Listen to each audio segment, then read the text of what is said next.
All right, and so here in this video lecture, we are going to study a special technique to find indefinite integral, where it has its own specialty here, but in the end, this is one among the many techniques to find indefinite integrals out there. Okay, and so the technique here is called the trig substitution. Okay, trig substitution. And we will get to understanding clearly why it's called a trig substitution as we finish going through a few problems. Okay, so trig substitution, and yes, it deals with we're working with trig functions again. We will be using trig functions, but save your curiosity about why it's called trig substitution until we finish with a few problems, and you will have a generality of that kind of technique right here. But again, so this is just one among the many techniques out there so that we can find and calculate an indefinite integral. Okay, and I highly recommend to view this video lecture after you at least have seen some other techniques, such as the substitution technique. Definitely, it's a must to watch this video lecture after you have seen the substitution method here, because you got to be fluent at the substitution method so that you can the transitioning into this particular technique right here will be more smooth. Okay, and in addition to that, I recommend viewing this video lesson also after you have seen some working on trig integrals. Okay, now clearly speaking, I mean I got to be clear that this is not a trig substitution, okay? But at some point we will utilize the technique that we have learned back in trig substitutions. But this is called trig substitution. I mean, at some point we will be using technique that's called that we use to work with trig functions, okay? But the integrals we're doing here are not necessarily the indefinite integrals we're doing here are not necessarily trig integrals, but we are using what's so-called trig substitutions. Okay, and so I'll get that's real clear as we finish with a few problems here. And then in addition to that, maybe it's also a good idea to learn this after you have seen what it means by taking integration by parts. Yeah. Okay. All right. So now let's get to it. So I am now going to promote the idea with the following problem. So we want to evaluate. Okay, we want to evaluate the following integral. It's a square root, okay, of how about 9 minus x squared, right? And it's an indefinite integral. And like I said, we don't have, most of the time we never have to worry about the definite integral, because the biggest part of the definite integral is how to be able to find the antiderivative, or to find the indefinite integral as stated by the fundamental theorem of calculus. And so it's also a good idea that you know what the fundamental theorem of calculus is. But anyway, so from that we can see that the bigger part is to be able to find successfully the antiderivative, or in formal term it's the indefinite integral. So here we're at some indefinite integral. And this indefinite integral over here, traditional substitution method doesn't work as directly. Doesn't work too directly. Integration by parts that we've learned also doesn't work directly as well. So my point, and so the whole point of coming up with any technique right here is that any of the other techniques we have seen, that we have learned, maybe if you haven't, then we will sooner or later, but any other techniques do not work directly, are not necessarily, or any other techniques is not directly useful for handling the problem. So here I only brought up one problem, but the point is we're coming up with a new technique. We're studying a technique simply because any other technique is not as directly useful as the one we're about to learn for some general case of the problem here. And so in that way, here for this problem, I brought it up here and I just stated clearly, substitution method doesn't work directly. Okay, after you have learned what substitution method is. And then integration by parts, if you have learned that, it doesn't work directly in this problem as well. It's become so challenging. And so here we come up with this technique that's called the trig substitution. So now let me, and so clearly, just like what I said earlier, the problem here is not a trig integral. Trig integral is the one that involves, a sine function or cosine function. That's a trig integral. This is just an integral out there, just one among the many integrals out there. And as a matter of fact, it's starting out not a trig integral at all. Okay, so we got to be clear on that. So trig substitution we're about to do here is not necessarily starting out, and as a matter of fact, it does not mean at all to be a trig integral. It's just, the technique here is called trig substitution, and we will get to that. Okay, so now here's the observation I'm having here. I'm observing that 9 here. So it's a square root, and then inside of the square root, it's in the form of a difference of 2 squares, and then there's a constant term minus the x squared term, and then it's being inside of the square root. So generally speaking, what I recognize right now is it's in the form of a constant term a minus x squared, and inside the square root. Yeah. Okay, and I'll get further into that. So I'll get more into that. So now, right now, I'm not too worried about the form yet. Okay, so observation is telling me that, hey, 9 can be understood as 3 squared. Simple that way, simple arithmetic understanding. So 9 is 3 squared. So in other words, this square root expression here is thought of as, can be understood at 3 squared minus x squared. So now a more generalized form of the square root function. Square root of 9 minus x squared can be regarded as, this is seen as, well, now I can legally say that this is integral of square root of 3 squared minus x squared. Okay, and that's the integral. But now the generality that I was in the middle of saying, it's involving the form where we're looking at an a square as a constant, but being a square, we think of that constant. So I brought up that constant, that generality earlier now, but I even want to push it further into that detail of the generality we're trying to recognize here, that the square root here contains a difference of two terms here. One term is a constant, but we purposely express that constant as a square. Doesn't have to be a perfect square though. So it's 9 here is expressed as a square, but it's a constant. And then minus x squared. Okay, that's the primary generality of this particular function right here. And we will get more to that. But now that's what I'm trying to have my students, my viewers, to recognize. All right. So now upon recognizing that this form here, this square root right here, is containing the difference of 2 squares now, and it's simply starting out as a constant, but we purposely as a technique here, we purposely re-express that as a square of another constant. Okay, and so now in this way, here's the whole idea of trig substitution. So now at this step right here, where I have successfully, or actually allow me to write this at the bottom side right here, and I would like to leave this space here for some later work. So this integral is exactly the same as the integral on square root of 3 squared minus x squared. It's just exactly the same. It's just I'm re-expressing that 9 as a square root of 3. So now here's what I'm doing. It's a substitution.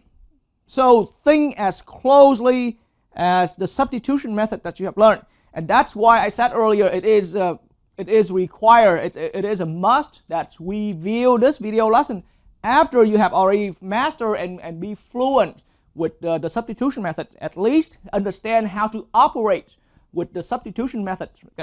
Okay, so here we are going to substitute. So in my years of teaching, in my years of doing math work, especially taking integrals right here, then I see trig substitution as an extension, as an extended version, as a more advanced problem in a substitution method. It is a substitution method, but we're pushing that into a more advanced kind of problem like that. Okay, so here's how I'm substituting. So in this problem, I am going to substitute only the variable x here, only our main variable. Okay, I'm just going to substitute our main variable, and I don't substitute square or x cubed or whatever, just the main variable. I am going to substitute that with 3 times sine of theta. I am going to just substitute that. It's a technique. So now this is why it's called a trig substitution.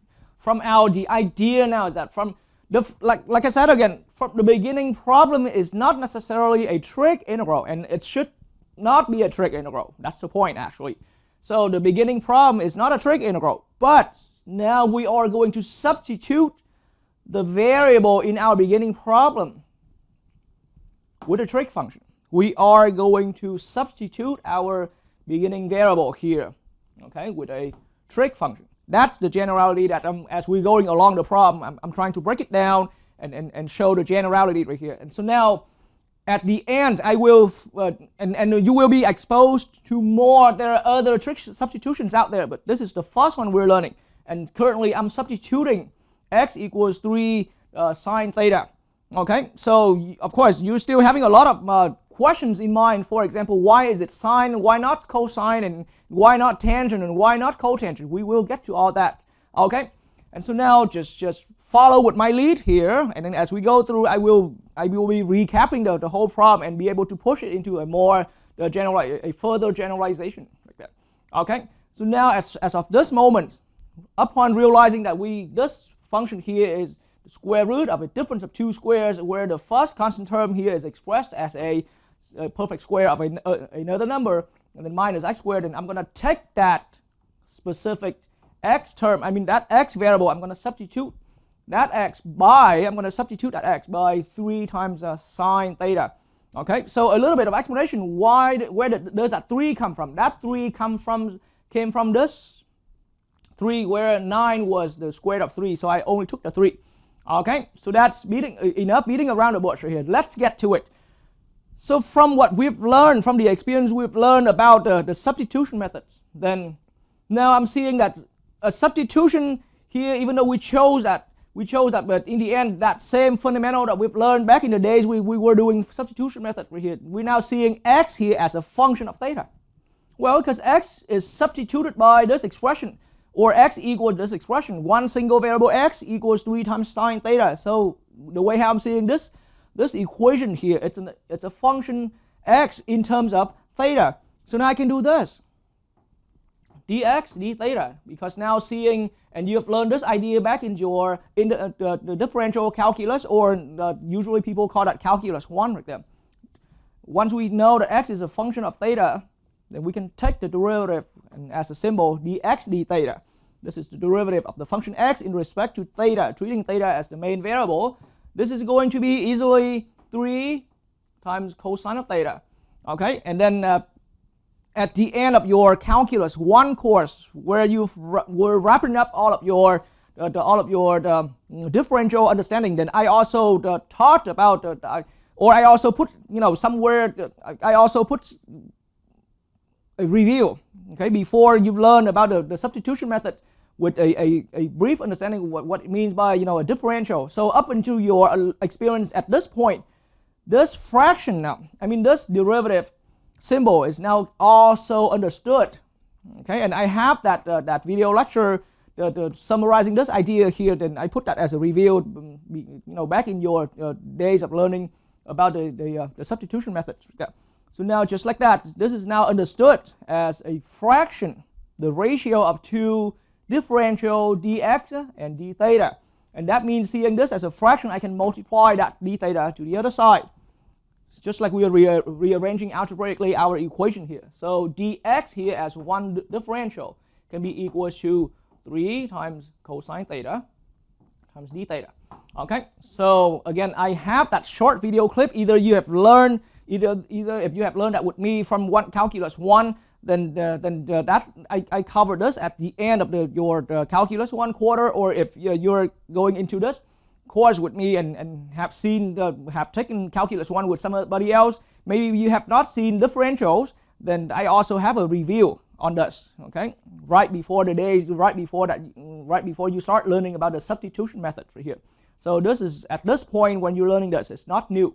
Okay, so dx now, this differential is equal to 3 cosine theta d theta. And the point again, just like how we are doing the substitution method, once we decide to substitute our variable away, then we have to make sure we wash completely all the old variables, wash it all out completely.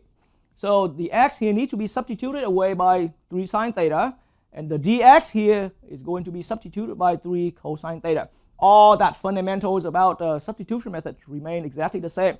So now back in the problem, here's how things are being substituted. Okay, so it's an integral problem. The square root is here. We did not substitute the whole expression, but here it's 3 squared minus. Only the x gets substituted. So x squared will become 3 squared minus, and I mean times 3 squared times sine squared of theta. All of that is inside the square root right there. And then here the dx here is now also substituted by 3 times cosine theta d theta. Okay, and it means a multiplication as you already have known up to this point. So it's 3 times cosine times d theta. Okay, so 3 times cosine theta d theta. So now that's the point of doing a trig substitution. Our problem started out not a trig integral at all. And then we've substituted our variable with a trig function. And I will get real clear at the end of this problem about, you know, when we use a sine as a trig function, when we use cosine, when we use other trig functions. But now after that substitution, now looking back at our problem, we completely turn our problem into a trig integral. This integral now involves only trig functions. Okay, so we use trig substitution to substitute our variable and turn our integral into a trig integral. And then we can hopefully, and the point of any technique is to make the problem easier so that we can see light, okay, so that we can see a way to handle that. Otherwise, with this problem right here, like as I said earlier, any other techniques we have learned is not going to help directly. It's going to take a lot longer. So now I see light here, okay? I see light as in where to go from here, okay? So now let's move on to the next step right here. And before I swing over to my other board, you can see that there's a common factor of 3 squared, and now I can see that as a 9. That's why here it's just in my first time showing anybody. So I want to re-express that 9 here as a 3 squared, but eventually you won't even have to do that step right there, okay? So now after that, in my next board space right here, this is what I'm seeing. All right, so I can now, inside of my integrals, I can factor out. So algebraically, we can move, anyone can, if you're comfortable enough with algebra, you can move even faster with me than me in this. So I factor out 9 in parentheses 1 minus x sine squared theta. Okay, and then there's a 3 cosine theta d theta. So the only difference between this step and the earlier step from my other board is that I factor out the 3 squared, and the 3 squared here allow me to write that as a 9. And I said earlier a little bit about anyone who's comfortable enough with algebra can even skip one step, in the sense that eventually I'm going to bring this 9 outside of the square root. So if you're that comfortable with algebra already, you are more than welcome to already jump to that next step right there, where this 9 in the square root is thought of as 3, okay, outside of the square root, but now the square root only contains 1 minus sine squared of theta, okay, with the 3 times cosine theta d theta. Okay, and so 3 and 3 here, those are just 2 factors, okay, and they're a part of a coefficient.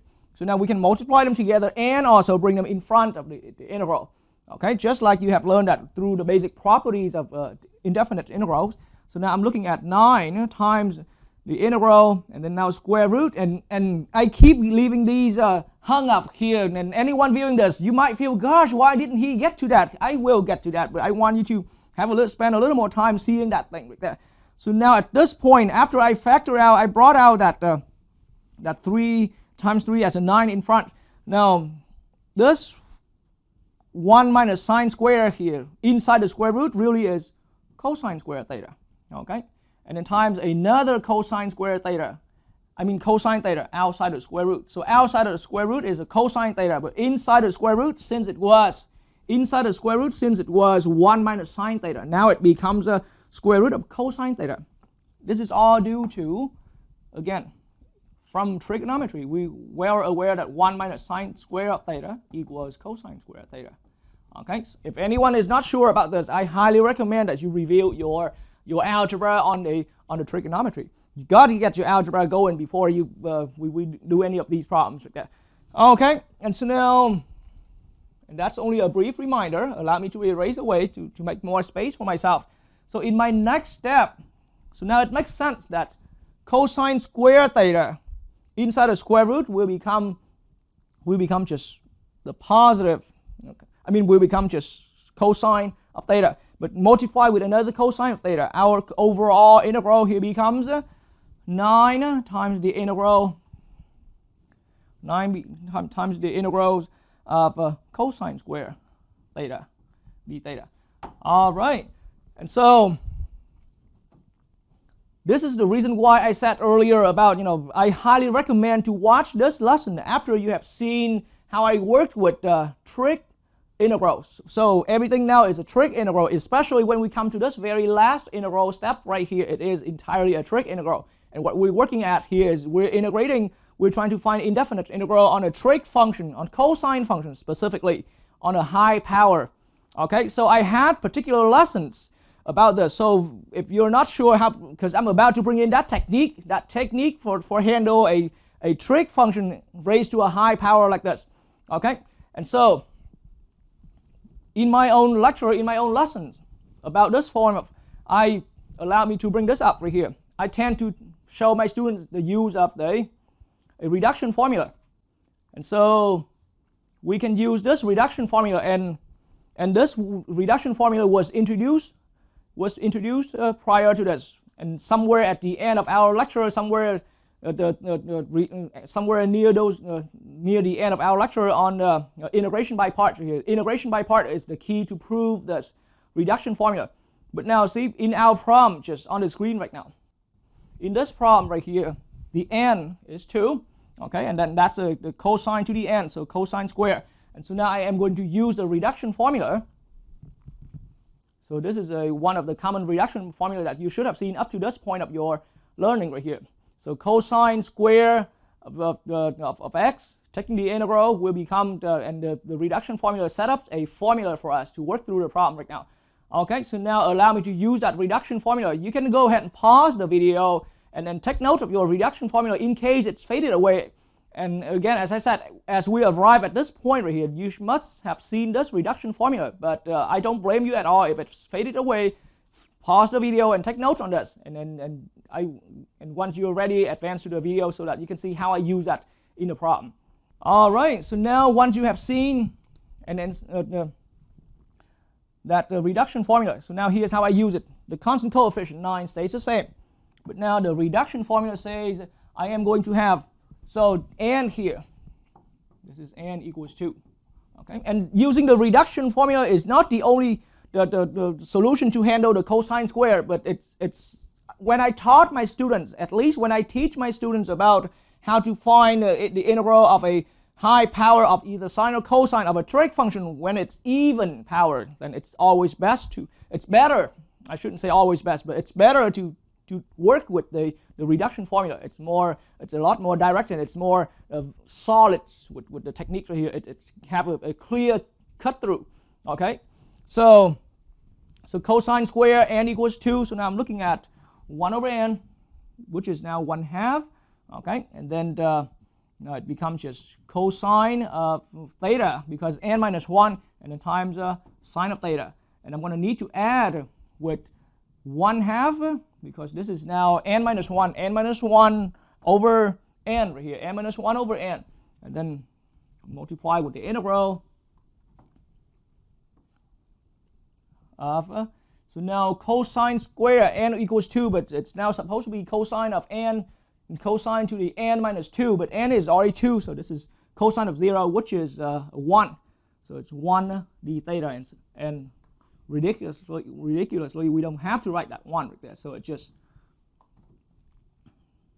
the integral with d theta. But yes, it's always welcome to understand that as a 1 times d theta right there. Okay, so now we are completely ready for taking to that final integral. And by the way, we have our choice of multiplying that 9 to each term, distribute that 9 outside of the parentheses to each term. I've used parentheses here just simply to indicate that the reduction formula only apply to that cosine square, the integral of cosine square, without the 9 right here. or separate from the 9. So the 9 here, so once we have finished applying the reduction formula, then we must make sure to distribute in that 9 right there. So after distribution of that 9, after distributing out that 9 right here, then I'm looking at 9 over 2, okay, and plus another 9 halves right here. And now parentheses can be safely removed right there. Okay, so now we are so ready.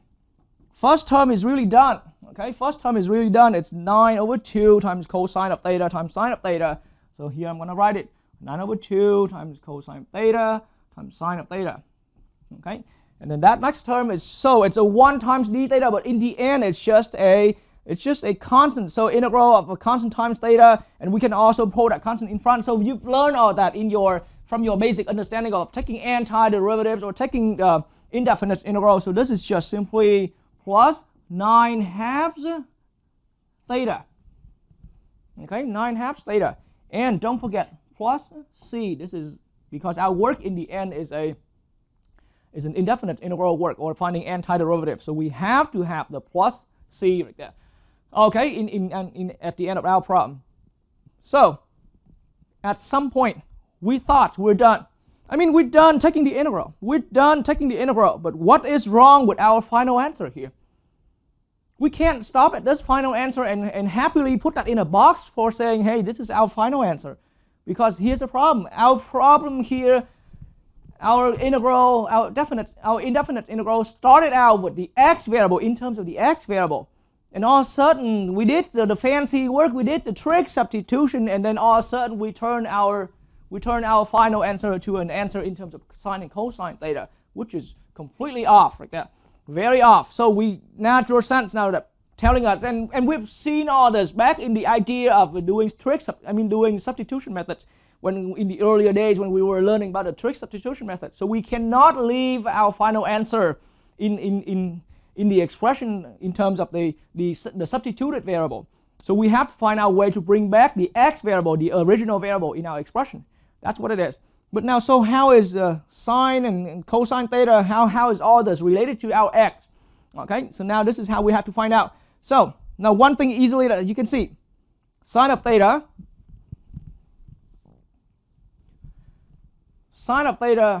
or x equals 3 sine of theta, as we chose for that substitution of ours. So that also means sine of theta itself right here, okay, will equal to x over 3. Okay, that will equals x over 3. Okay, so I'm going to take that result and I'm going to move on to the other board right here. And now on the other board, allow me to do this. As I believe anyone going through my lecture, I believe that at least if you are studying directly with me, then you have been taking notes. Allow me to erase this, because we still need more space to write the problem. And I'm going to copy and paste the final answer currently in terms of the theta on top of the board here, so that we can continue our steps. And now the next step now is how we bring our final expression here back in terms of the x variables. Okay, and so now I'm going to erase my board. All right, and with the current answer here, it's already the answer after we finished taking the integral.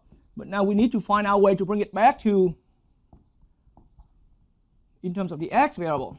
So 9 halves times cosine theta times sine theta, okay, and plus 9 halves theta plus c. This is our current final answer. But sadly, in terms of theta, and we don't want that to happen. We want to leave our final answers in terms of x, okay, and that's the whole idea right here. But we've learned already previously from my other board that I swung over earlier that if we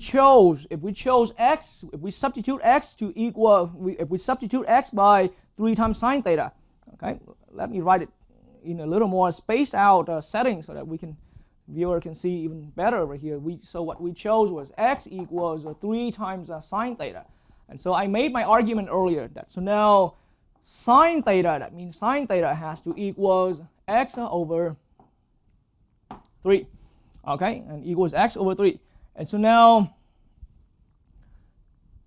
I need to add in another detail here when we were doing that, because earlier I only wanted to focus on the on the main idea. And now the main idea was already there. You got all that, but now I have to add in some more details here. When we made that substitution, anytime we doing this substitution for sine theta at least, then we're under that restriction that we use theta anywhere from negative pi over 2 to pi over 2. Okay, we're using theta for anywhere from negative pi over 2 to pi over 2. So, and I will bring it up later. But so for now, sine theta equals x over 3. Consequently, from this initial substitution that we chose right there, okay, it was that initial substitution, and now consequently sine theta equals x over 3. So now I'm going to bring that to my other board right there. So now sine theta is x over 3. So that is 9/2 times cosine. We didn't find our way to substitute this back to the in terms of variable x yet, but we will. So sine of theta is now x over 3. So now I'm on my way. I'm slowly bringing back the x variables into this final expression, and then plus 9/2 theta plus c. Okay, we're getting closer. I really have to move, allow me to move in slow pace right here to really break it down to little steps. So now, if sine theta equals square root, equals x over 3, how do we know?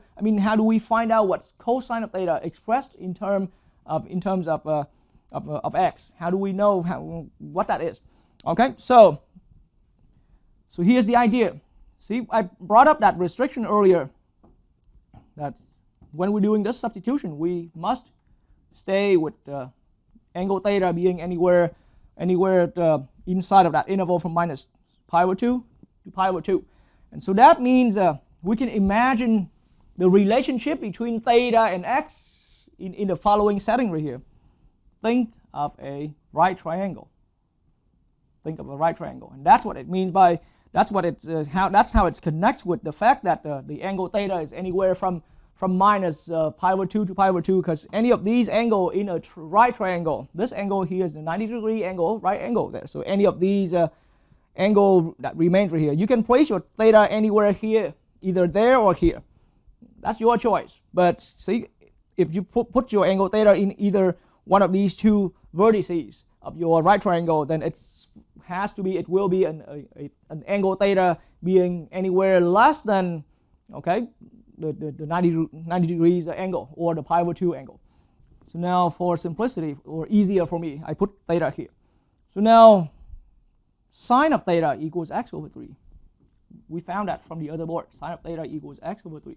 But now remember from trigonometry in a triangle, in a right triangle, sine is opposite over adjacent.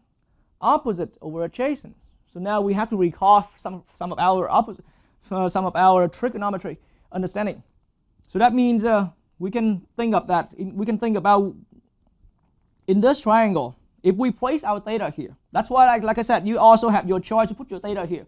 But make sure you know where it is. Once you place down your theta, make sure you know where it is to be opposite and where it is to be adjacent. So if I place my theta here, then opposite has to be this length right here. And so, like I said, sine of theta is famously known from the trig in a triangle like that. That from trigonometry, that it's opposite over hypotenuse. Okay, opposite over hypotenuse. So opposite is here, according to where I place my angle theta. And so now here's my hypotenuse. Hypotenuse has to be here.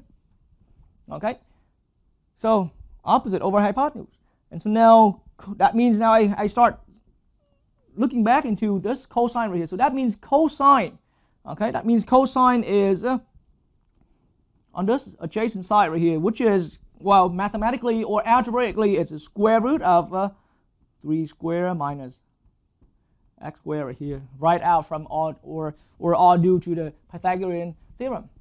Okay, so square root of 3 squared minus 9 squared, and hey, that 3 squared here is simply just 9 right here. Or so for short, I can just write that as a square root of 9 minus x squared. Okay, and so now in this way, that means so cosine of theta is adjacent over hypotenuse.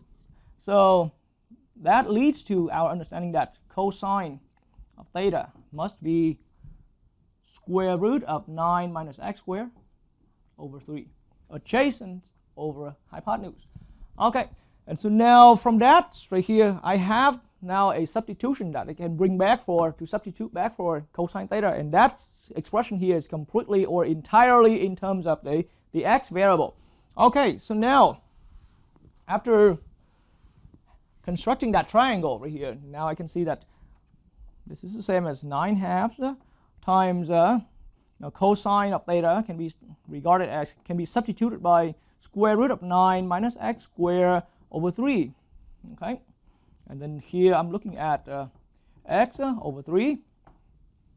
Okay, and now I'm going to look at 9/2 times theta. Okay, so let's now, supposedly theta plus c. Let's now look a little further. But this next step, this last step is surprisingly simple. Now, again, it's trigonometry. We know that sine theta equals x over 3. Okay, sine theta equals x over 3. So that means, from our trigonometry understanding, theta has to be the sine inverse of x over 3. But at least now this is an expression in terms of x, okay, that can substitute for theta. And so now in that way I'm seeing that this is 9 times, and that's why I left that there empty earlier. So now it's 9 times sine inverse of x over 3.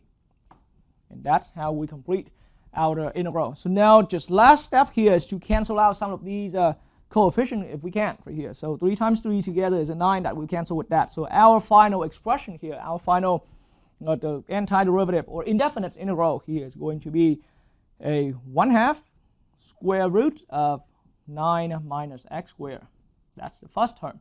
And actually I'm lying. It's a 1/2 x times square root of 9 minus x squared and plus with a 9/2 times sine inverse of x over 3, okay, plus c. That is now, at this point, how do we know we're done? Well, because the final expression here, the final answer here is entirely in terms of x. Okay, and so now we know we're done. So I have double checked and triple checked my work, but I also highly recommend that whoever viewing this video lesson, because I'm about to end it here, okay, and I will, but you don't have to believe me, because I still, even though I double checked and I triple checked, okay, there might still be errors that I left out anywhere. So I highly recommend that anyone viewing this lesson to take the derivative, because that's the only way, and I have mentioned this many times throughout all of your learning time with me up until this video lesson right here. That take the derivative of this final answer right here to make sure you are ending up with square root of 9 minus x squared. If taking the derivative of that other final answer there landing you right into this expression, then we will know that this is our final answer. Okay, but so allow me to say that I did a triple check and a double check and a triple check right here, and I believe I've had the correct answer without any silly arithmetic errors here. Okay, but in case you busted anything like that, it shouldn't change the overall structure of the problem like that. Okay, but that's how we're doing it. So there are still quite a few more details about this problem. So let's now bring it up before we start headed into some examples like that. Okay, and so now let's have a look at this board right here at our beginning point. So now here's a generality that I promised earlier that I will bring up at the end of the problem as soon as we found the final answer here. So this indefinite integral has that lengthy, the final answer as seen in the earlier board. So here's the idea. When I was, and allow me to erase this part right here. This part is now just part of the steps once we made our substitution. But the point is, how do we know what is a good, appropriate? No, so in my philosophy about substitution method, then there are no right or wrong. It's still true here. There's no right or wrong. But which substitution will be the one working the best here? The one will make it work, make things work. Okay, so you can also choose x equals tangent of theta. No one's going to hurt you for that. You can choose secant of theta. Nobody's going to hurt you for that. But will it get you a working step? Okay, once after you substituted successfully, will it make your problem proceed? That's how you know your substitution is a good choice. Okay, or I should have said a working choice. Okay, so now how do I know what's working choice here for this case, a problem here, and that's why it's kind of have its own specialty here. So I beat it around the bush a lot by trying to show that generality, that here I have a difference. It's a square root form. It's a square root form, and inside of that we're looking at a constant term that can be expressed as a square. So it's just a square here, it's just simply a constant term that's expressed as a square and minus an x square term. Anytime, this is not the only problem where you can apply trig substitution, but any other time, any time that you are seeing, and I'm not saying that I'm not saying that every problem will look the same as any other problems, but at least anytime you're recognizing there's a square root in your indefinite interval, a square root, and where inside the square root we have a constant term in a square form right there, minus x squared. This is generally where you can substitute. In that case, use this substitution and it will work a lot of times. X equals a times sine of theta. Okay, x equals a times sine of theta. And that's why I chose, see, in my problem here specifically, that a was found, was seen, was observed to be a 3, because 9 was started to be 3 square. Okay, so that a here is a 3. Okay, and so now that's why I chose that x. I'm going to substitute x by a times sine of theta. In this case, 3 times sine of theta. Okay, that's how it works like that. So I don't want to spend double of your amount of time just to see this problem, but I want to put in your creativity right here, in your own curiosity. Anyone learning this video, I want you to be on your way to become a mathematician somehow. A mathematician doesn't have to be formally a person just sitting there doing math all day, You are going into an engineering path, you are a mathematician because you're doing math. Okay, you are going into any kind of becoming a physicist. Okay, Isaac Newton, that I mentioned a lot throughout this quarter, he was a physicist and he was also a mathematician. So anyone doing math and doing some formal math, some serious math, okay, you are a mathematician. So the one quality of a mathematician, you have to have curiosity, and your curiosity push you into deriving more formulas, okay, and push you into deriving more theories like that. So in this way right here, I used and very commonly throughout all standard textbooks, people use throughout many generations when it comes to substitution, people use a times sine theta, For that case right here, a squared minus x squared, inside of square root. It's a generality that I'm telling you, that many generations people are doing x equals x being substituted by a times sine theta. But now I want to put this in your own curiosity, and you think of that outside of this video lesson right here. Okay, so what about, let me write it in red ink right here. So this is the way of how we do. So if you're doing on a test problem, right, or taking class with any other ones, even with me right here, I normally expect this. But put this in your curiosity. For this particular kind of problem, where you have square root of an a squared minus x squared, what about substituting x equals a times cosine theta? Will it be possible? Give it a try. I want you to explore this. I want to put this into your own curiosity right here, on your own time, outside of this lesson right here. Okay, give it a try, and you will start even recognizing more, how these are all connected together. Okay, but so now that's the generality about this kind of problem. So like I said, there are other kind of problems out there where we can do this substitution, but the main thing to recognize is anytime you see in your problem there's a square root, and inside of the square root it's a constant term expressed as a square, a constant term that you can think of as a square, and then minus the x squared. or minus the variable square. That is where you can start applying this trig substitution. Okay. All right, so now we are ready for getting into a formal example here. Let me now bring up example 1.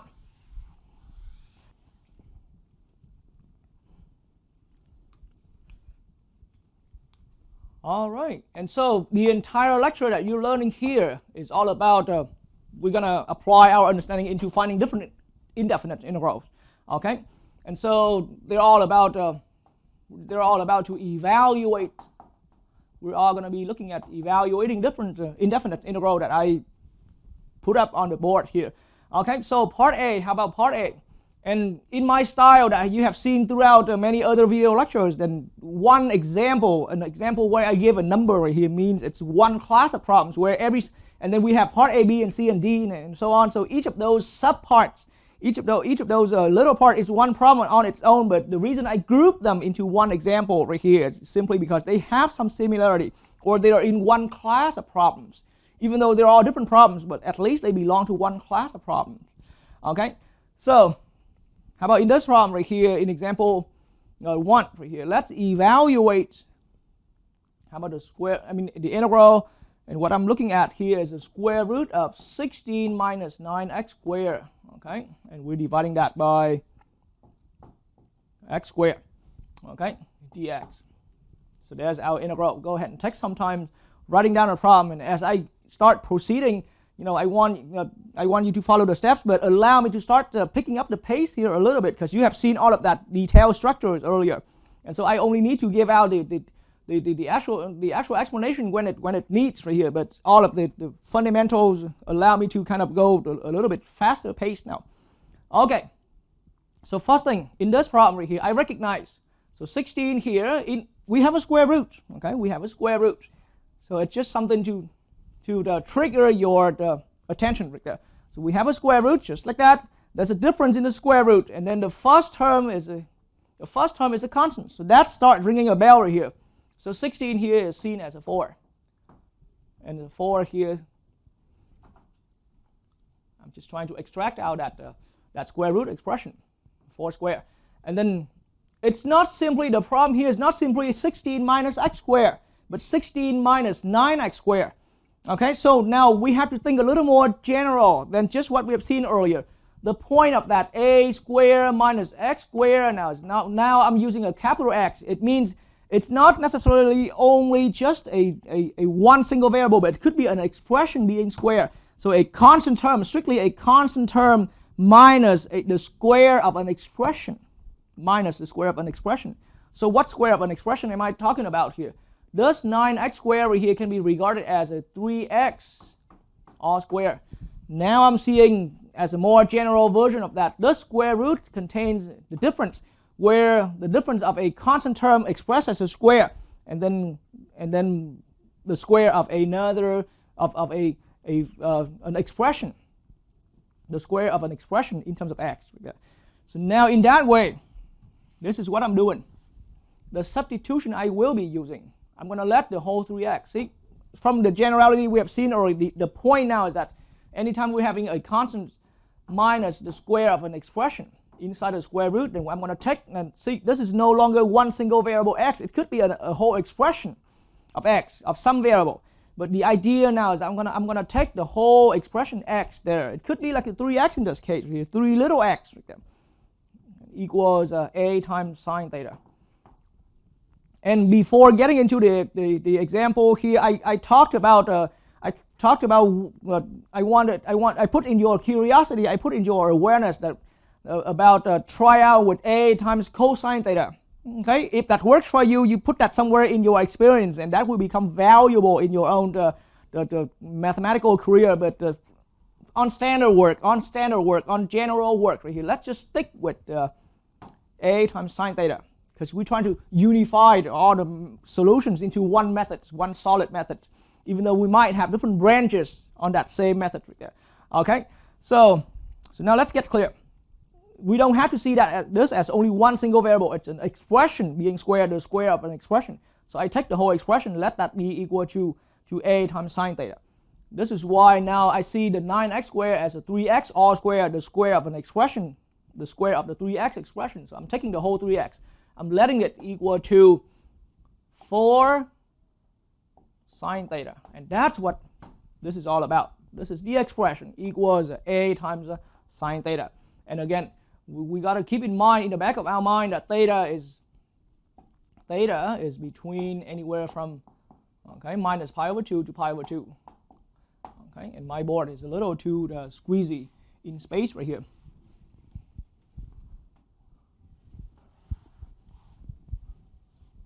All right, so 3x equals 4 sine theta. Okay, and we're doing that under the condition that angle theta is anywhere from negative pi over 2 to pi over 2. Okay, and so now with this one right here, then now we are ready to push that into the work right here. So 3x equals 4 times sine theta. I can see that we can rewrite that as x equals 4/3 times sine theta. Now I'm seeing that x is a function of theta. And there I'm going to go ahead and just like the promoting problem right here, I am going to find the derivative dx d theta. That equals 4/3 times cosine theta. Okay, and then as I have thoroughly explained in the promoting problem right here, then now I can see this not only as a derivative notation, but it's also a fraction of two differential, a ratio of two differentials, dx and d theta here. So that means now upon seeing this as a fraction, I can multiply this bottom expression, this bottom d theta expression to the other side. So I'm looking at dx here equals 4/3 times cosine of theta times d theta, okay, times that expression, that differential expression d theta. And then on the other hand, if x equals 4/3 theta right here, or we will get back to that. Okay, and so now at this point right here, back into the substitution, back into the problem, now we can start substituting. And remember the idea of, just like the fundamental idea of substitution methods, once we decide to substitute, then the problem has to be substituted completely, meaning we will wash away completely the old variable x right here. And everything must be in terms of theta, okay, because that's the new variable. Okay, all right, so now square root 16 is still there, and we don't really have to keep reminding yourself about it's a 4 square. Of course it's a 4 square, as you have seen that earlier. So 9x squared, now I brought it up earlier, it's the same as 3x all squared. So now 3x all squared, but 3x is substituted by the 4 times sine theta. So 3x all squared is the same as, so this is a minus, okay, 3x all squared is the same as 4 sine of theta all squared. Let's take it a little bit in small steps like that, okay. And then the x squared in the denominator, see, x squared did not get a direct substitution, but from this understanding, so from our primary choice right there, we derived this relationship. So x has to equal 4/3 sine of theta. So this can be substituted for that x squared in the denominator. So now I'm looking at 4/3 sine theta all squared. And then the dx here will be substituted by this expression. Actually, I mean here 4/3 times cosine of theta. So 4/3 times cosine of theta d theta. All right, so now at least as a checkpoint, that checkpoint that I brought up, that I brought into our discussion about the substitution methods, have we completely washed away the old variable? Yes, we have. Okay, will it make the problem? Did it make the problem easier? We'll see, because there's still a lot of algebra awaits for us here. So at this point, it's still a little unclear, but let's find out. But at least there's still a few things about the trig functions we can do right here. All right, so in my next step, allow me to write things as following. In the denominator, it is the same as, in the denominator here, it's the same as 16 over 9 sine square. So 16 over 9 times sine square of theta. Okay. This square root expression is and see, after squaring out, we have 16 minus 16 sine square. So now I'm going to factor out a 16 and leaving behind 1 minus sine squared of theta. Okay, so this part is just like the part how I operated in that promoting examples. And now I'm going to multiply with a 4/3. Now the 4/3 here can be brought in front, so it's now a 4/3 here, and now it's simply that cosine of theta with a d theta. Okay, all right, and we keep making our integral simpler and simpler. And so now this coefficient can also be brought in front, but remember it's currently, pay attention to the fact that it's currently in the denominator. So when you bring that in front, it has to be also the flipped over, right? Upside down right here, or taking the reciprocal. So now I'm going to move over to the other board. Allow me to take away some board space here. Spend some time erasing the board. All right, so from the previous step, now it becomes, so it's 4/3 times 9/16, okay? And then we're looking at now, there's a square root of 16 times 1 minus sine square theta over sine square theta, okay? And with a d, and actually I forgot, times a cosine theta, d theta, okay? And then we can also pull out that constant coefficient inside of the square root here, and going through the square root it becomes a 4. So now it's going to be a 4/3 times, and I'm still leaving these coefficients here, you know, without reduction for a reason, and I'm multiplying with another 4 here from that. Okay, and then now square root of that's 1 minus sine square, the integral of square root. Inside of that we have 1 minus sine squared of theta, and all over sine squared of theta with cosine theta d theta. Okay, and so now in my next step, there are two things we can do at once. So this 1 minus sine square is famously known from trigonometry. It's famously known to be the cosine square of theta. And so going through the square root, it will become a cosine in the next step. We can cancel these 4's right here with that 16, and the 9 here cancel with 3, so it leaves me just nicely a 3 right here. So in the next step, it's a much shorter, so I can even write it here right here. It's a much shorter expression of our integral. It's a 3 times the integral, okay?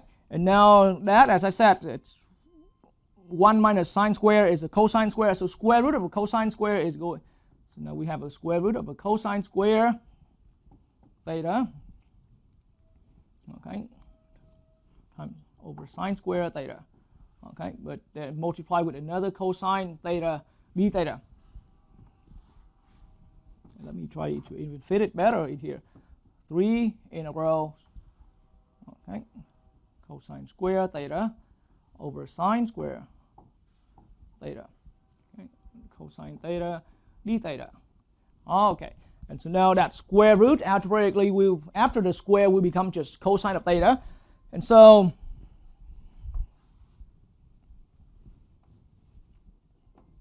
now I'm looking at 3 times cosine square theta, okay, we're dividing that by sine square theta d theta, okay. All right, and so in my next step, I'm seeing this as a cotangent all square right here, because cosine over sine is a cotangent, and then each one of these is a square, so it's cotangent all square. So I'm looking at 3 times cotangent square of theta d theta. Okay, so cotangent square of theta d theta, and we take the integral of that with the constant coefficient 3 in front right here.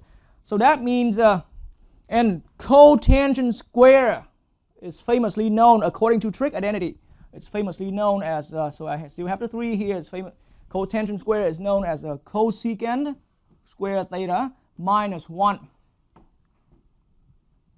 d theta right here.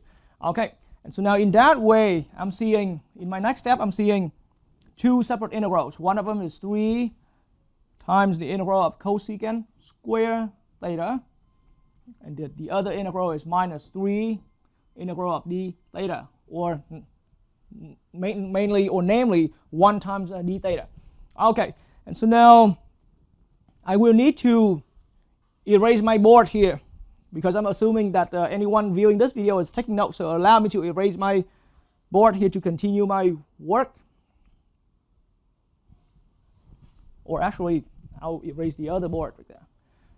Okay, and so now this part can be erased away because I left it there long enough.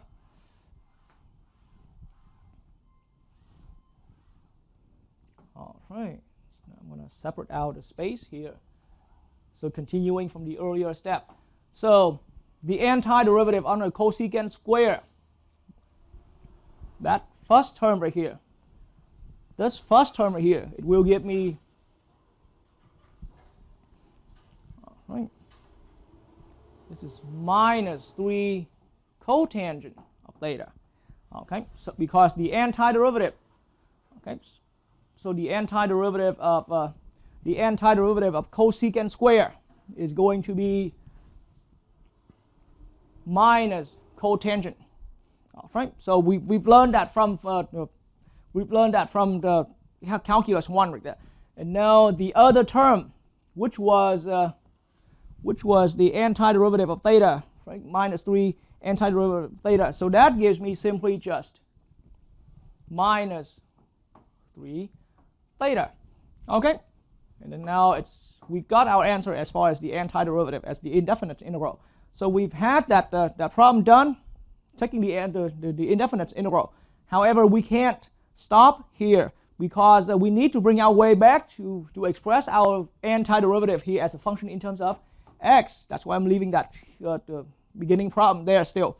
All right, so now you have seen that in the promoting problem. So here we can kind of do the same idea right here.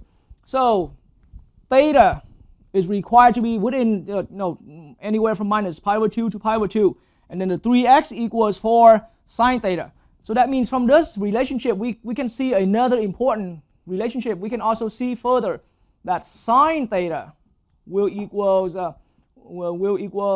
3x over 4. That's the way how it is algebraically. So if 3x equals 4 sine theta, then sine theta will equal 3x over 4. 3x over 4. So now in that way, think of the triangle again. Think of the triangle. We have one right angle, 190-degree right angle. Okay, the 90-degree right angle, and then on any one of the two vertices, remaining vertices here, that's where you can put your theta. Choose one. So I choose to put theta here.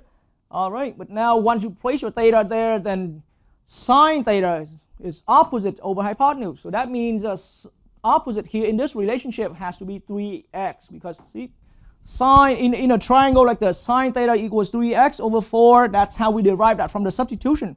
But in the relationship with the triangle, then it's opposite side over hypotenuse. And so now that means I'm looking at 3x over 4. So 4 is my hypotenuse right here. So that means this adjacent side right here, this adjacent side has to be square root, and very similar to the experience we have seen in that promoting problem right there. So 16 minus, and the square of 3x is going to be 9x squared. Okay, so that's how I find it, and this is according to the Pythagorean theorem in a right triangle. All right, so now in that way, back to the problem here, I have cotangent theta. Cotangent theta. So that would be what? Adjacent over opposite. Adjacent over opposite. Okay, that's what cotangent theta is. Adjacent over opposite. So now here I am going to be looking at minus 3 times adjacent is going to be that square root of 16 minus x squared. And indeed, 16 minus 9x squared. Okay, that's cotangent divided by 3x. Okay, adjacent over the opposite, and then I'm going to subtract 3 theta. So if sine theta equals 3x over 4, then that also means another important relationship right here. Theta has to equal sine inverse of 3x over 4. Okay, and that's another relationship that we can recognize right here. Okay, I wrote that a little too the space I'm writing here is a little too squeezy right here. So theta equals sine inverse, okay, of 3x over 4. And we can take that relationship here and substitute that for theta in our problem. So now it's minus 3 times sine inverse of 3x over 4. Okay, and then plus c. And then plus c. So in my remaining step, it's just a matter of canceling out some of the common factors if we can. So now it's going to cancel out with that. So it becomes a minus square root of 16 minus 9x squared over x. And we're subtracting 3 times sine inverse of the 3x over 4. Okay. And then over 4 and then plus c. And ladies and gentlemen, this is our final answer. And we have successfully put our indefinite integral in terms of x. Okay.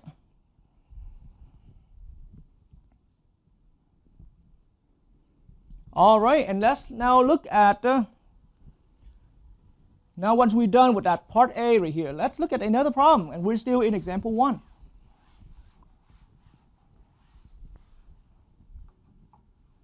So let's now look at part B, where our integral problem is as following.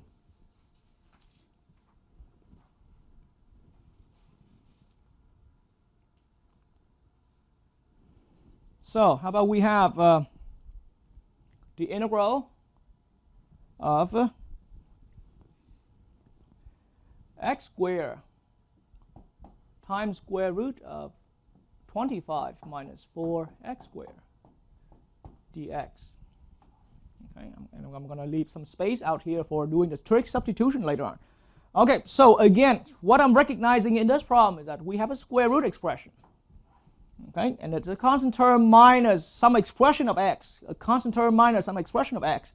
So the constant term here can be thought of as 5 squared. So it's a square constant as a square, just like that. We're slowly recognizing our form where we can use a trig substitution right here. And then there's a minus, and then the 4x squared here can be thought of as the square of 2x.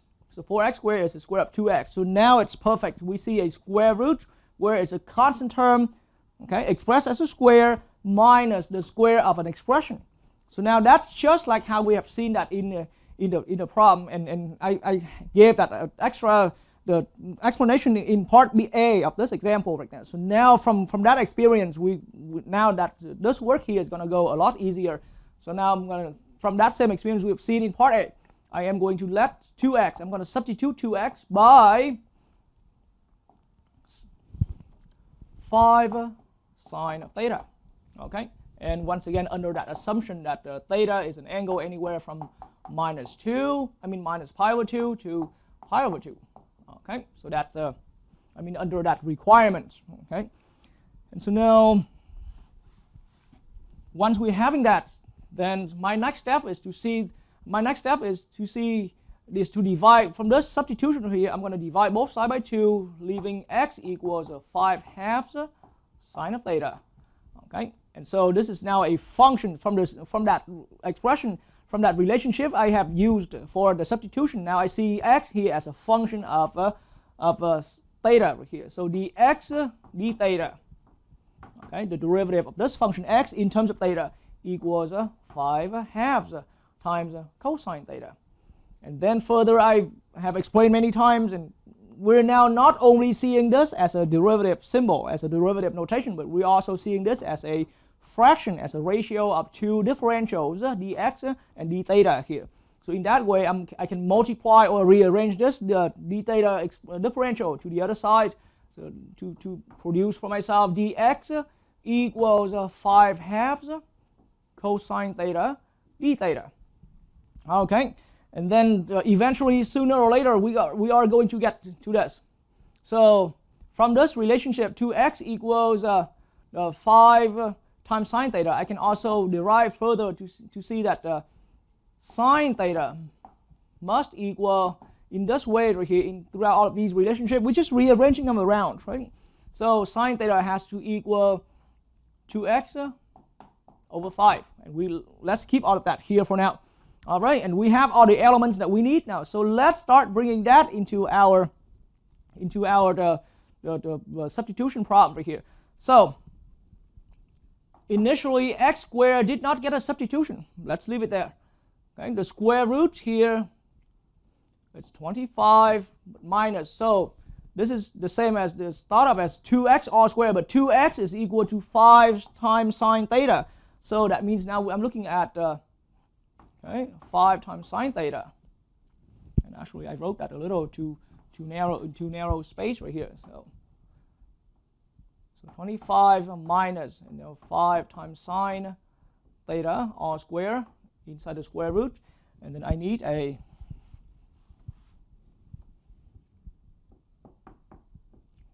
need to rewrite all of this here to make some more space for myself right here.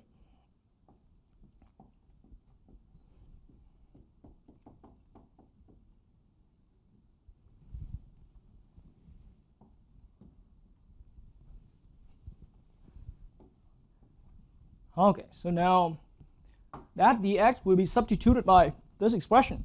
So the dx here becomes 5/2, okay, cosine theta times d theta. And then now the x squared, it did not initially get a substitution, but as I have pointed out right here, from our the beginning relationship that we chose to substitute 2x by 5 times sine theta right here, then x equals x itself as a single variable equals or can be substituted by 5/2 times sine theta. So now I'm going to take all that and substitute for x squared right here. So x squared will become 5/2 times sine theta all squared. Okay, and so that now has become, so with this all squared right here, we're looking at 25 over 4 as a coefficient. So in my next step, it's a 25 over 4 as a coefficient. And now times sine square of theta, and then the square root here, see, the square of that 5 sine theta will become 25 sine square theta. So here we're looking at, I can factor out 25, and here we're looking at 1 minus sine square theta. And then outside of that square root, I'm having another, so I can also bring this 5 halves to the front as well. Okay, but I will do that in the next step. Times cosine theta d theta. Okay. And so again, just a quick explanation. So the reason I can factor out a 25 because there's another 25 that comes out after I distribute that square to the two factors here, 5 and the sine of theta. Okay, and so now the 25 can also be brought out of the square root, and this 5/2 in the next step can also be brought out of in front. And so 25 being brought out of square root will become a 5, and I'm also going to bring it in front right here. So I'm looking at 25 over 4 times 5 times 5/2. So this 5 here comes out from that, and I'm holding on to all of that reduction work right there. Okay, and just to show you how we can put all the other things together first.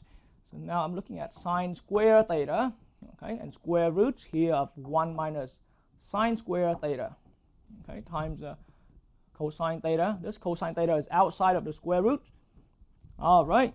And so now in my next step, yes, it's going to be a lot shorter because all of that here is going to be, so now 25 times 5 times 5, right? And that makes it, or I should use the other board.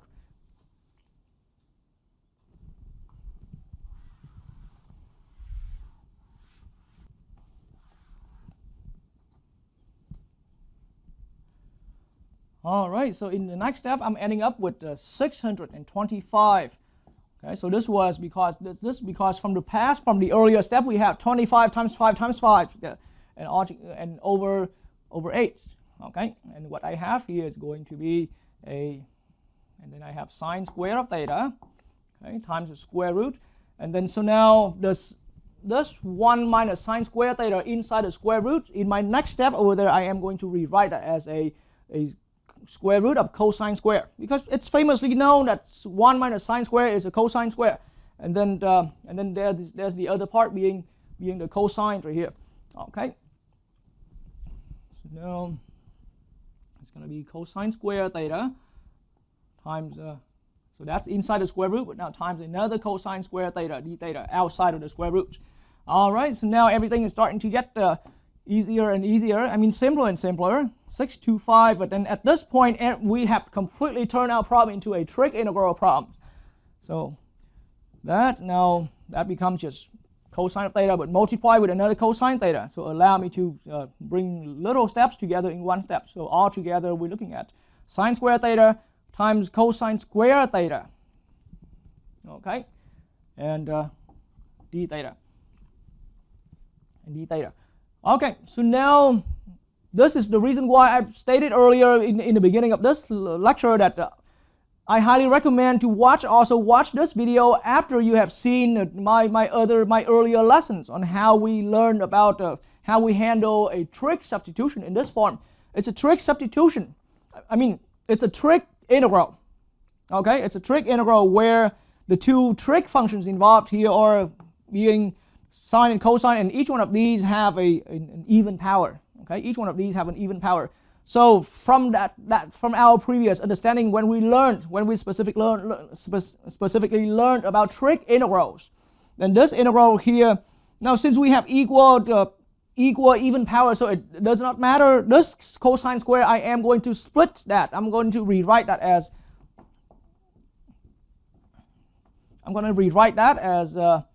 1. See, I'm rewriting that as 1 minus sine square of theta, just like that. Okay, and so now I'm looking at and multiply 1 minus sine square with sine square over here and distribute it out. I'm looking at that integral becomes sine square of theta minus sine to the 4th of theta d theta. That's what we turn our problem into. Okay, and maybe let me write one more step right here to explain clear.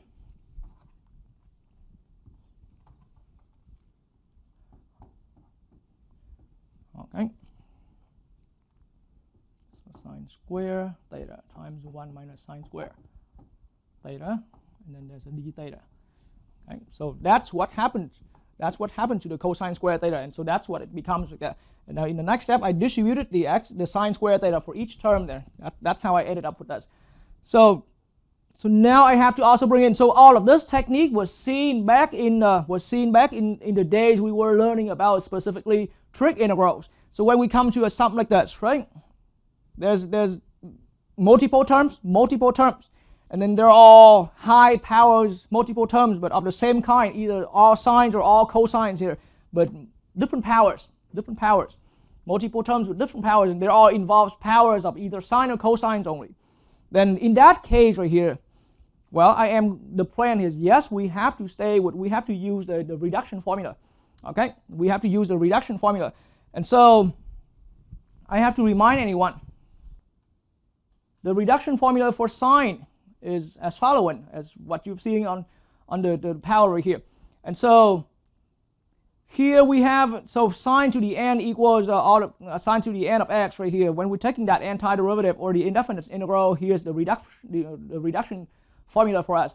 But in our particular problem, we have two terms where we can use the reduction formulas. So the better plan is to tackle down right on the term that has higher power. Hold on to that, because you don't want to apply your reduction formula instantaneously for both terms. We don't want to do that simultaneously on both terms and work it out at the same time. That means you are going to make your problem heavier and sort of like two problems keep working parallel at the same time. We don't want that to happen. So I explained that there back in the video lessons where more in details. Back in the video lesson where I went over with these trig integrals. So now the plan here is I'm just simply going to tackle down on the higher one, the higher power, okay, and use the reduction power on that, And so 628, okay, over 8, and I'm going to decide to keep this here, sine square theta, d theta, and then minus, okay, and then that one right here, there's another 625. I wrote it down incorrectly from the earlier step, 625. So it's another 625 over 8, but now it's a separate integral, and this integral here is the one that, as I said earlier, as I've been trying to explain earlier, we will use the reduction formula for that. Okay, so I'm going to use a reduction formula for this first. And so it might work. And of course, we have to admit it. Any time that we work with trig integrals, it will get lengthy at some point, depending on how high we produce our power. So 625 here over 8 with the integral of sine squared of theta d theta. Okay, and then minus, and so now 625 here over 8. Okay, but now our integrals here according to. So in this case, if I'm using if I'm about to use the reduction formula for this, then n equals 4 in this case. Okay, so now I'm seeing this as, and I also have to prepare my lecture notes right here. So now it's going to be a minus, okay, 1/4 sine cubed theta cosine theta. Okay, and then I'm going to plus, and now it's going to be a 3/4 here. All right, 3/4, and now the power here got reduced. Initially it was power 4, now it's reduced down to power 2 here, sine squared theta d theta. That's what it means by, it means by the reduction of power. So it started out with an integral in terms of the high power, but then it partially got worked out, and then we still left behind with another integral, but now the power is reduced by 2. Okay, and so now we can start seeing that we have some common common terms right here, because it's an integral term with the power 2. And so now I'm going to erase this, and I believe I've left this here long enough. Okay, and it might still going to get longer than this. So now I'm looking at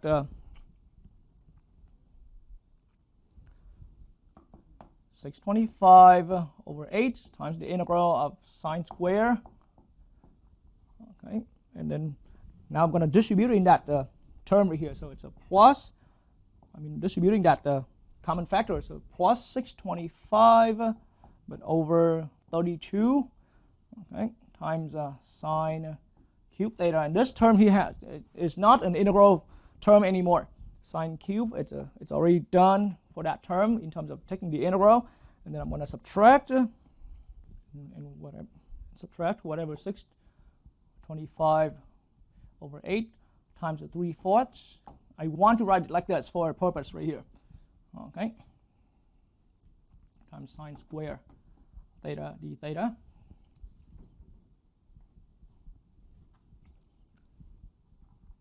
All right, and so now in that way right here, now I purposely did not multiply these because it's still a common factor with this, but these two here are like terms, and so it's all just different by, this is now think about without the 625 over 8 right here, then we're looking at 1 minus 3/4. So in other words, I can group these two terms together. Okay, so that becomes 625 over 8, right? Times with a 1/4, because 1 minus 3/4 becomes a 1/4. So times 1/4. Now it's one integral of sine square theta d theta. Okay, and plus, and now it's 625 over 32 times sine cube theta cosine theta. All right, and so now in the next step right here, that we can start using the reduction formula again for that one right there. Okay, and so now I'm looking at, and now I can erase this. So anyone, if you would like to track back the steps right here, you have to roll back on the video because my board is short in space, so I have to keep erasing. All right, so now in my next step, now this is now clearly 625 over 32 as well. So I'm looking at 625 over 32 multiply with that, or let me just write it here to save myself one little step. 625 over 32. All right, so now with that integral, the next step here is to apply the reduction formula again on that. So I'm going to produce another pair of parentheses. But all of this here remains the same. So plus 625 over 32 sine cubed theta times cosine theta. Okay, and so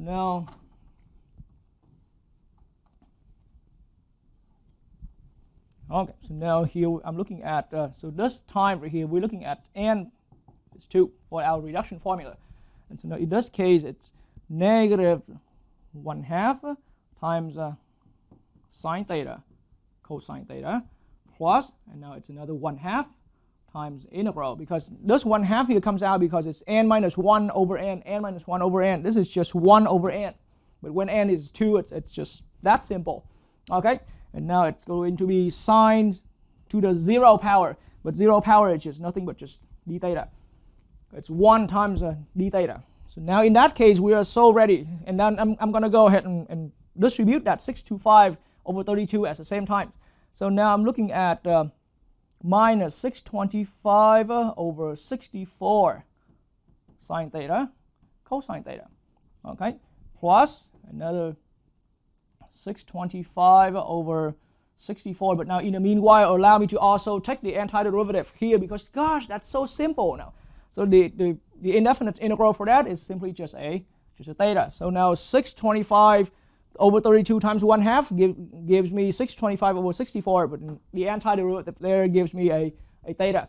And then plus, now that term here without, it's already done, that term is already done. So 625 over 32 times sine cube theta cosine theta. Okay, and now plus c, because now we're done. Okay, so now we have to bring our way. So being done with the integral, we're done right here. But we got to bring our final expression back into the expression where it contains, where it's in terms of the x variable, like this one right here. Okay, so in that way now allow me to erase all of this extra work and continue my earlier steps over here. But that earlier step was a little lengthy, so allow me to kind of switch back and forth between the boards here so that I can explain how each of these play in places with that and then substitute back. All right.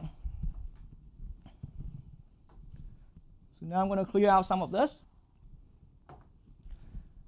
Okay, so now back and forth between the boards here. See, sine of theta, cosine of theta, sine of theta, cosine of theta. So any of those, so sine of theta is pretty clear. Anywhere we see a sine of theta, let's look at that. Sine of theta is equal to a 2x over 5. It's 2x over 5. What about cosine of theta? Let's find out. Because any of our expression here has contain massively an amount of sine of theta and cosine of theta with some power forms like that. And so here I'm looking at if sine of theta equals 2x over 5, then just like that similarity we have seen throughout the promoting example, the promoting problem, and throughout example 1 part A, like earlier prior to this problem. And we can just put this on a triangle. Okay, we put our trigonometry ratio on a triangle. So sine is opposite over hypotenuse. So in this way, 2x has to be the opposite.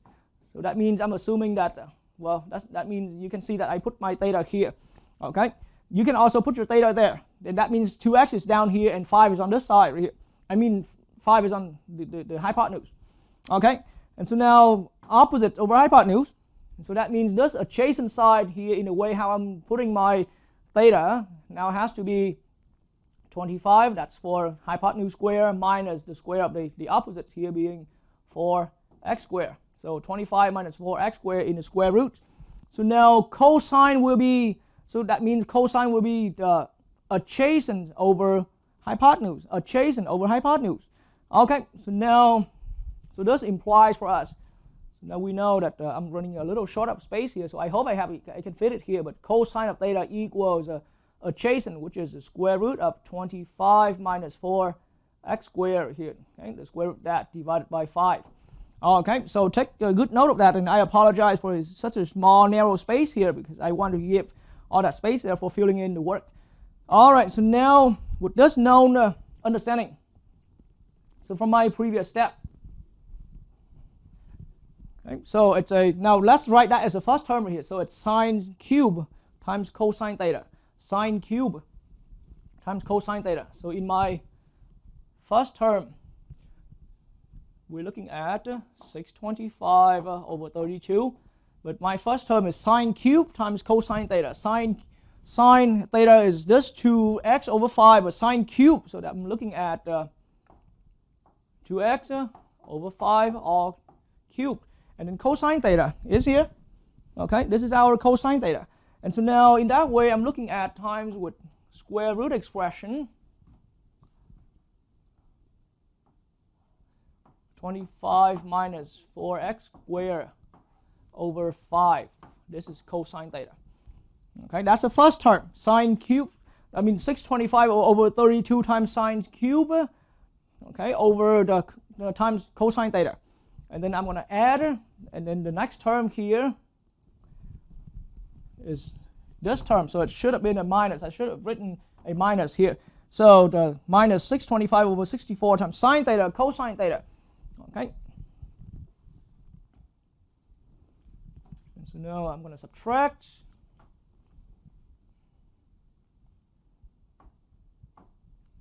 (625) over 64, but sine theta here is a 2x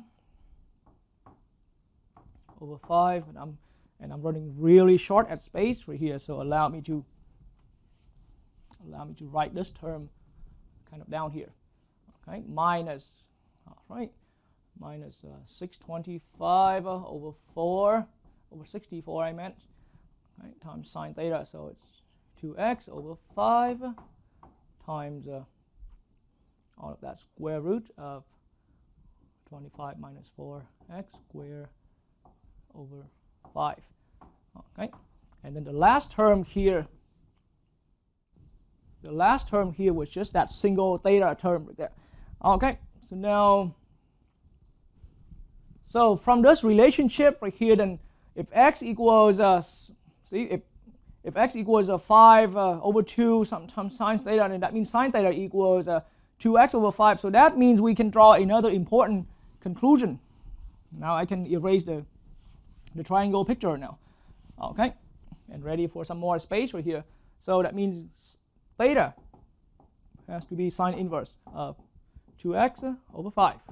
Okay, and so now I'm going to add 625 over 64, but theta now is going to be sine inverse of 2x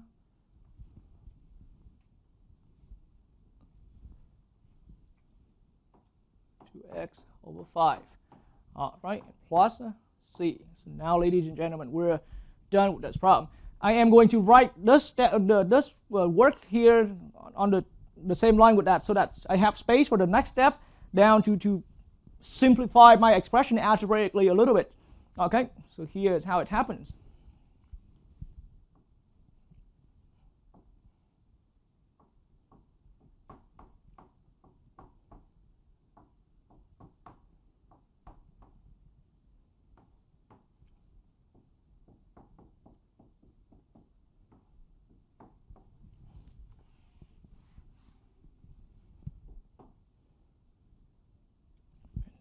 I now realize it should have been 625, not 655 over 64.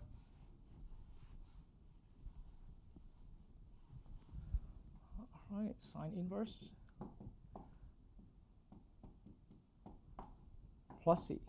All right, but now, so I'm going to algebraically do some work right here, canceling out the work. So that's 620.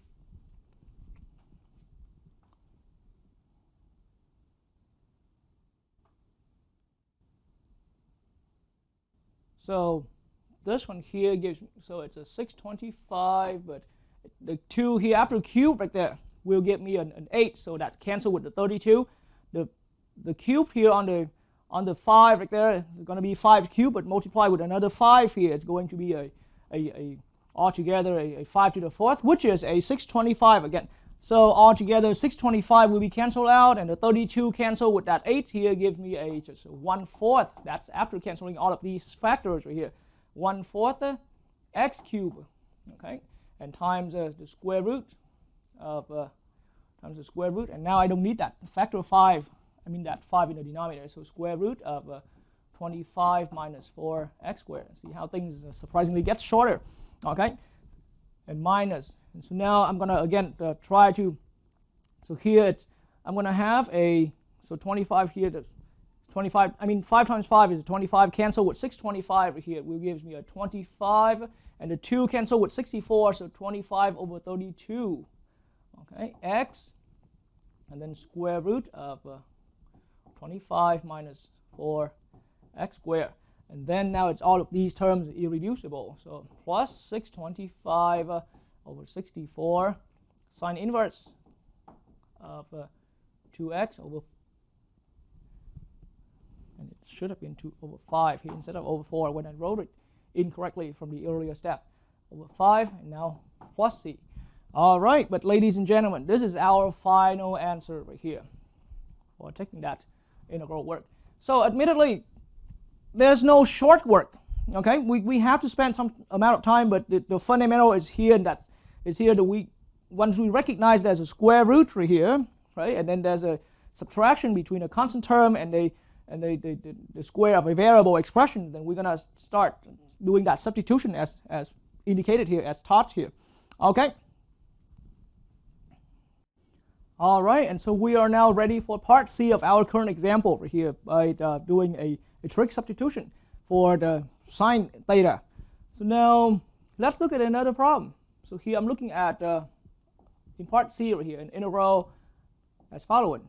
So square root, the integral of square root, have a minus x squared plus 2x plus 3, okay, dx.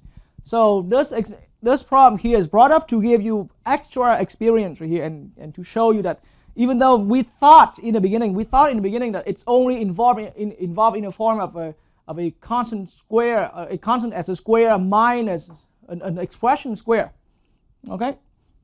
But that's like I said, it's an expression square. A lot of time our mind is looking for a single x square. And that's why when we see a lot more than just one expression square here, we're going to start getting a little panicking. Okay? But it's not so bad actually. So here's how I'm seeing it. So yes, we're going to try to make our expression inside. So at first it looks completely out of nowhere. But now, first thing I try to put into your awareness here that the x squared term has a minus sign. So it's kind of close to this form right here. But this form right here, as I explained quite often throughout the first two examples, part A and part B, then this is not only just an x, it could be an expression of x. That x squared right here, it could be an expression of x. So here's the thing. So we need to get the algebra going. Okay, we need to get the algebra going. So now I see this. Let's look at that x squared, that minus x squared plus 2x plus 3 right here, minus x squared plus 2x plus 3. All due to the fact that I see a negative sign right there. So, and then the middle term, there's a negative sign, and then there's an x term right there. Okay, so I'm going to apply the complete the square method. I'm going to try to apply the complete the square method. But see, this is already, so think about completing the square and think about the following. Minus x squared plus 2x. I'm just going to isolate it out, group it out. Okay, plus 3, just that 3 right there, group it out.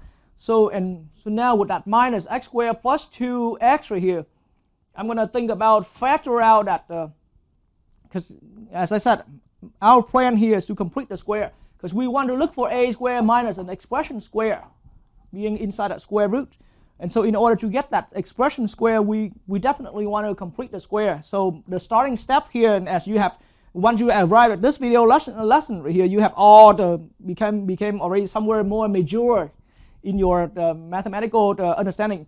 And so here we just always the easiest way. I mean, this method was also already introduced in your algebra course, but at that time when you were younger and inexperienced with algebra, then it might came such a very painful work right there, I admit. But now it's when you're more mature in math, looking back at that, it's a lot easier. We're always going to group out the first two terms, meaning the square term and the x term. Let's just leave the constants out. Don't worry about sign. Just group them that way for me. Okay. And now once we're grouping that, then if it has a minus, okay, I'm going to factor out a minus. So that's going to make it minus, and then here's the x squared minus 2x. Okay. And then I'm going to leave some space here, and it's still a plus 3. So everything from this step to that step simply just factor out that minus sign right there. But now see this term here, this middle x term right here, then now we can always do the following. Okay, we're going to always do, think about that minus 2 coefficient right here. Okay, I'm going to divide by the coefficient in front of x now is a 1. So divided by 2 times 1. Okay, all squared. I'm going to think, so that minus 2 comes out from that. Minus 2. And I'm going to divide by 2 times 1. So this 1 is the coefficient. So basically, I'm doing this following thing. This b over 2a square. If we're thinking of that as a quadratic, as part of the quadratic, so b is here. B is here. Minus 2. Okay, that's why minus 2 over 2 times 1. Which is going to give, and square that. Okay, so which is going to give me just simply a positive 1. So now with that magic number, when I teach, if I teach this to an algebra, an elementary algebra class where students there learn about complete the square, and I call this the magic number. Okay, so what do I do with that magic number here? I'm gonna, it's whatever sign that is. I'm gonna, so think about, I'm gonna add 1. But if I add 1 to that, well, and everything here currently is inside the parentheses. And if I add 1 to that, then I'm gonna need to subtract 1 away from that, inside that parentheses. So I'm taking that here for slow step, but once you catch this, calculus students, once you catch this, then hopefully in the next problem when you're seeing this again, your process is going to be a lot faster. It's going to be a lot more sped up like that. Okay. But now once I've had that, then in my next step, I'm going to, and still I didn't do anything with the integral yet. It's here. It's just a quick algebra review right here. But so in this step right here, I'm gonna regroup these, okay, and then separate that out. So it's going to be minus, and then the x squared minus 2x plus 1. But I'm going to separate. So after regrouping, then the minus sign accounts for that and keeping it plus 1. Okay, so it's now a plus 1 and plus with the other 3. So now here's what I have. It's so 1 plus 3 is a 4 minus, but this is now a perfect square. So it's x minus 1 all squared. X minus 1 all squared. Okay, so here's what we have done for us right here, and the tremendous result here. So feel free to rewind the video to keep watching over this, how I did that. If it doesn't take you one time to understand, rewind it again to understand. It's some generality that how I have been successful with completing the square. Okay, and so here the point now is that I'm seeing this expression here as, so now inside the square root, it's 4 minus, then here it's x minus 1 all squared dx. Okay. And then I also need to say the little algebra steps right there earlier for anyone. If you feel like it was not necessarily you already knew all that, then you can fast forward that earlier part until here. Okay. And so now with this stuff right here, what I see now. Now I see that I'm in that form of a, see this is a square root here. This is square root form of a 2 square minus some expression square, because that expression here is a perfect square on the x minus 1 expression right there. Okay, and so now in that way, here's how I'm using my trig substitutions. I'm going to let x minus 1, the whole expression before the square. So you see, we always tackle down on that square expression on a variable, right? That square expression. I'm going to take the expression before the square and set that equal to 2 times sine of theta. 2 times sine of theta.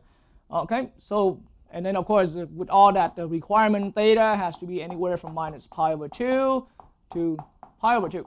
Okay, so that's a known requirement for that. So from this right here, then I can think about x must equal 2 sine of, or it's better to write it as a 1 plus 2 sine theta. Okay, and so in that way, and I can also think of that as I can also think of that as a sine theta must equal x minus 1 over 2. There are many ways we can manipulate around with the expression, with that substituting expression right here. But right from this point, right from this one right here, I am going to differentiate and find the derivative of x in terms of theta. That gives me, so the constant term here is gone, and that's 2 cosine theta. And so just like how I have been explaining, this is now only, I mean, not only a derivative symbol, but it's also a fraction, a ratio of two differentials, dxn and d theta. So that means dx will be, I'm going to multiply that d theta expression to the other side. So 2 cosine theta times d theta. Okay, and so now here's what my work will become right here. So this is 4, but the entire x minus 1 right here is substituted by 2 times sine of theta and all square. And then now I'm looking at the dx here being substituted by 2 cosine theta. So 2 cosine theta d theta. All right, so it's now shockingly turned out to be a much simpler problem right here. What I'm seeing here is going to be simply just a, so that's a 4 minus 4 sine square theta in the square root. So 4 times, minus 4 sine square theta. All right, and then I'm multiplying that with 2 times cosine theta d theta. And so just all that here, I'm gonna use the other board.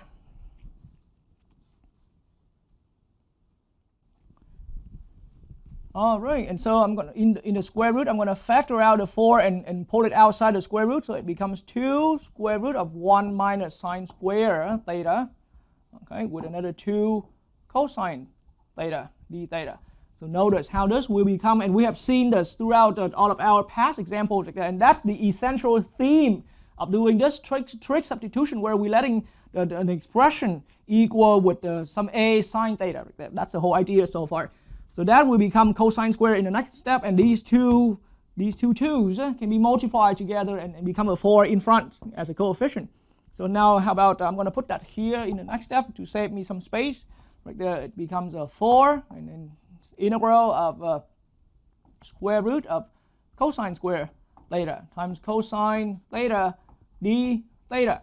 Okay, and so that cosine square theta in the square root will be cancelled with the square root right there. So that leaves me 4 times a cosine square theta altogether, because cosine square under the square root is a cosine theta multiplied with another cosine theta. That's how we altogether came up with a cosine square theta.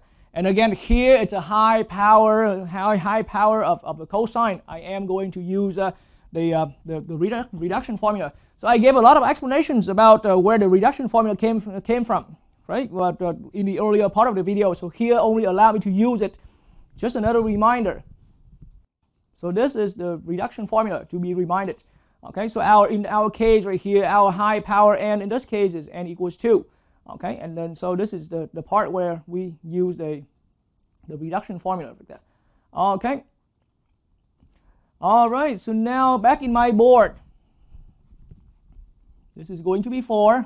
Okay, and now the n that we're about to use for our reduction formula is n equals 2. So it's 4 times, now it's going to be a 1 over 2 times cosine theta times sine theta.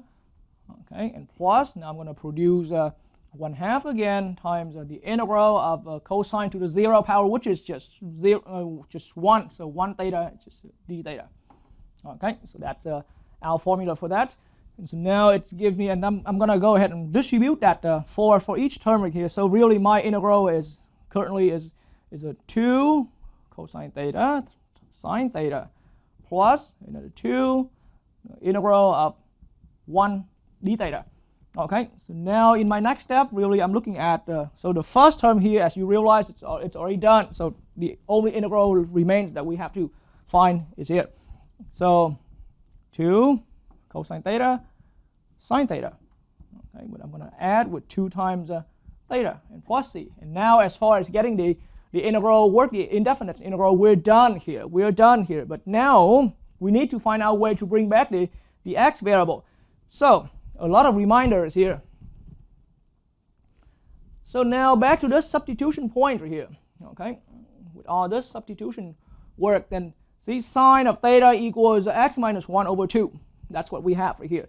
And then from that point right here, we can see that if we're using the triangle, okay, the right triangle, then we can place x minus 1 here, because if I assume if I place my theta at that angle, then x minus 1 is here and 2 has to be here. So in that case, here, this side here, the adjacent has to be square root of 2 squared is 4 minus, so x minus 1 all squared. So this is the expression for the adjacent side right here. So cosine of theta will eventually be the square root expression over 2. Okay. So now I can see that. I can also see that this means cosine of theta.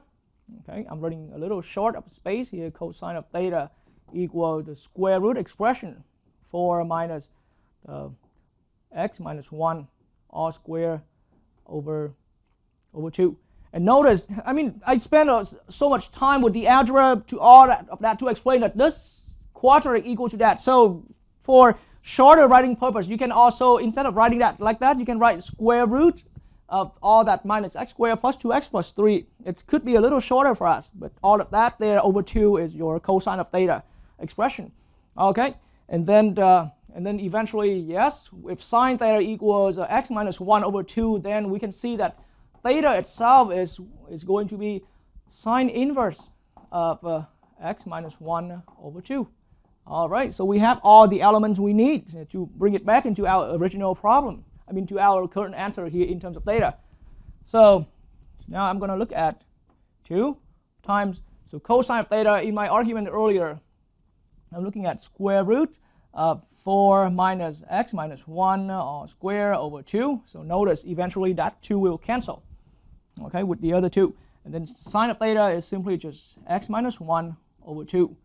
We have that, okay, that's what this is. And then plus 2 times of theta. So theta is simply just sine inverse of x minus 1 over 2. All right, and then plus c. And so now surprisingly the problem turns out a lot simpler than we thought. So that 2 cancel with this 2, but we still have that 2 left over. So the final answer in really simplified form is going to be 1/2. Okay, and then I have x minus 1 times the square root, and now 4 minus x minus 1 all squared. You can also write this as a minus x plus 2x plus 3 all together as an expanded form inside the square root like that. But I prefer to write it like this so that you can see some common structure of that with the x minus 1 term like that.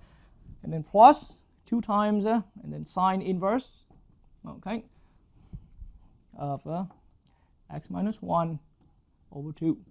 All right, plus c. And this is how we are actually done with this problem. So the challenge of this problem in part C is not about how we use the trig substitution here. Okay, it's not about how we use the trig substitution, but the challenge here is how we algebraically turn our problem into a way that we can see the trig substitution clearly. Okay, and that's the the specialty of this problem in part C. It still has all of the other the properties that the earlier problems carry, but now here it has its own specialty where we have to algebraically work our way out to display that nature where it's now successful if we use the trig substitution. Okay.